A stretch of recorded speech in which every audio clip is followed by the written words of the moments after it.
সকাল থেকে রোদের তীব্রতা আর গরমে জনজীবন বেশ অস্বস্তিকর হয়ে উঠেছে। এরই মধ্যে কিছুটা স্বস্তি আভাস দিয়েছে আবহাওয়া অধিদপ্তর। দেশের উত্তরাঞ্চল ও ময়মনসিংহ বিভাগে দুপুরের মধ্যে ঝড়ো হাওয়া সহ বৃষ্টির সম্ভাবনার কথা জানানো হয়েছে। শনিবার ভোরে দেওয়া এক সতর্কবার্তায় বলা হয়, দুপুর 1টার মধ্যে রংপুর ও ময়মনসিংহ অঞ্চলের উপর দিয়ে পশ্চিম বা উত্তর পশ্চিম দিক থেকে ঘন্টায় 45 থেকে 60 কিলোমিটার বেগে দমকা হাওয়া বয়ে যেতে পারে। এর সঙ্গে থাকতে পারে বৃষ্টি অথবা বজ্রসহ বৃষ্টি।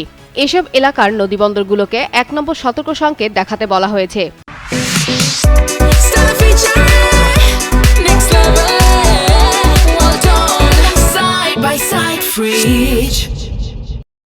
এছাড়া পূর্বাভাসে জানানো হয়, পশ্চিমবঙ্গ থেকে উত্তর বঙ্গোপসাগর পর্যন্ত লঘুচাপের বর্ধিতাংশ বিস্তৃত রয়েছে। এর প্রভাবে আগামী কয়েকদিন দেশের বিভিন্ন স্থানে বৃষ্টি ও কোথাও কোথাও শিলাবৃষ্টির সম্ভাবনা রয়েছে।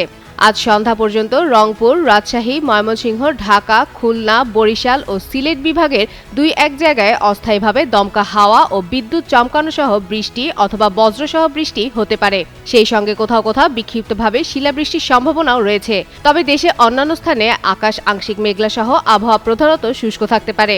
সারা দেশে দিন ও রাতের তাপমাত্রা প্রায় অপরিবর্তিত থাকতে পারে।